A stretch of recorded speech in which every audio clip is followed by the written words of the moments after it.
mo. Line mo. Ay, sabi ko na nga ba, dali. Ayun po, may nahuli po siyang labuyo, oh. Nakatali na, oh. Buti. Ay, tagal natin. Bilis, ah.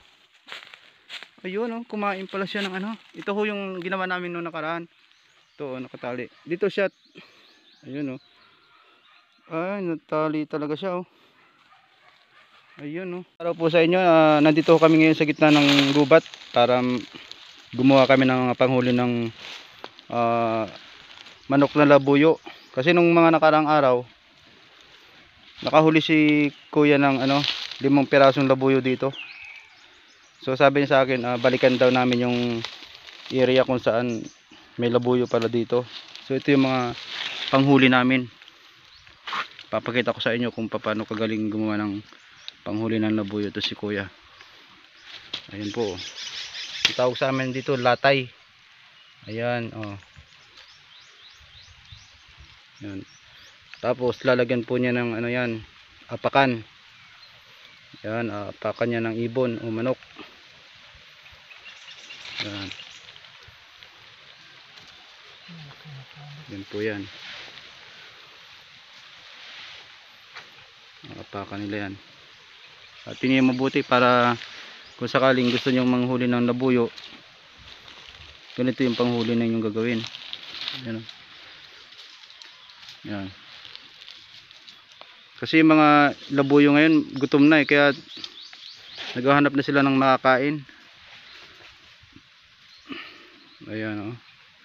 Ito mas maganda itong ginagawa niya, eh.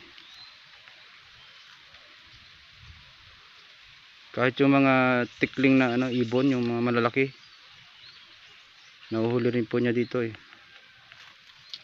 Libre ulam na, hindi ka nang bibili kasi sobrang mahal ang ulam dito sa probinsya namin. Kaya ganito yung ginagawa niya. Ayan. Ayan po, oh. So lalagyan niya na ho ng silo yan. Yan, palibot po ng kawayan meron siyang silo, pansilo. Kaya yan, itong mga silo na yan, palaki natin. Yan, yan pala ginalagyan ng gilid-gilid.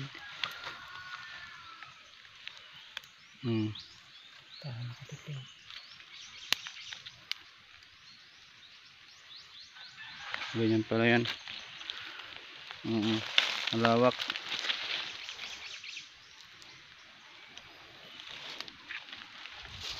Tapos linisan yung tabi, mga gilid-gilid para malayo pa lang sila.